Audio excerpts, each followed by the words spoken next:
ये है हिंदुस्तान उर्दू खबर। आप देख रहे हैं हिंदुस्तान उर्दू खबर टीवी। अस्सलामुअलैकुम वरहमतुल्लाहि वबरकातुह। नाजरीन, आज आप हजरात की खिदमत में एक ऐसी खबर लेकर हाजिर हुआ हूँ जिसका ताल्लुक सरजमीन दारुल देवबंद से है।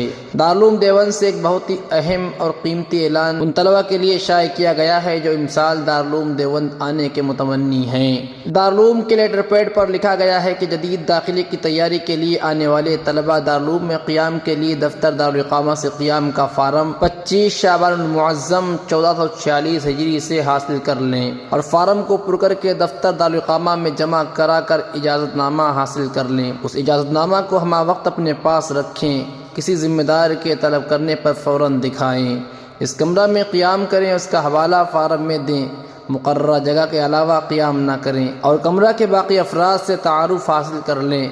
गैर मुताल्लिक़ तलबा को या शहर के किसी शख्स को कमरा में दाखिल ना होने दें।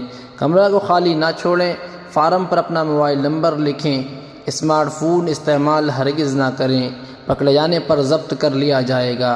फार्म हासिल करने का वक्त 9 बजे सुबह से 11 बजे तक रहेगा इंशाअल्लाह और शाम के वक्त वापसी होगी। साबिक़ा मदरसे का ID कार्ड हमराह लेकर आएँ।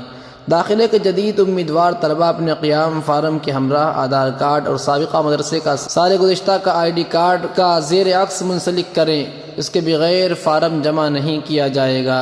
देवबंद और उसके करीब जवार के तलबा क़ियाम फार्म हासिल करने की कोशिश न करें। नाजरीन, ये बहुत ही अहम ऐलान था उन तलबा अजीज़ के लिए जो इमसाल दारुल देवबंद के दाखिले के मुतमन्नी हैं। मोहतरम नाजरीन, एक बहुत ही अहम खबर मैंने आप हज़रात के सामने शेयर करी। आपसे भी गुजारिश है कि जितना हो सके इस खबर को शेयर ज़रूर कर दें ताकि इमसाल दारुल देवबंद लेने वाले तमाम तलबा अजीज़ तक ये खबर पहुँच जाए। शुक्रिया, जज़ाकुमुल्लाह। अस्सलामु अलैकुम वरहमतुल्लाह।